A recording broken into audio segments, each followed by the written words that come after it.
Managing kidney health through diet is crucial, and knowing what to eat is a significant part of this. Today, we are focusing on rice, a staple in many diets, but one that comes with questions for those with kidney concerns.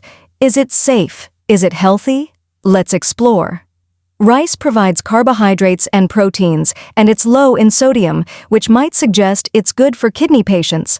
But the details lie in the types of rice, white versus brown. White rice, with lower potassium and phosphorus levels, tends to be more kidney-friendly. Brown rice, although richer in nutrients and fiber, has higher levels of these minerals, which can be harmful in excess for those with kidney issues. Experts advise that managing phosphorus intake is crucial for kidney health, which might tip the balance in favor of white rice for those with chronic kidney disease. The approach to rice in a kidney-friendly diet should be moderated based on individual health, needs, and the stage of kidney disease. Therefore, while rice can be included in the diet of kidney patients, the type and quantity matter significantly. Regular consultation with healthcare professionals for personalized dietary advice is highly recommended to prevent any negative impacts on kidney health.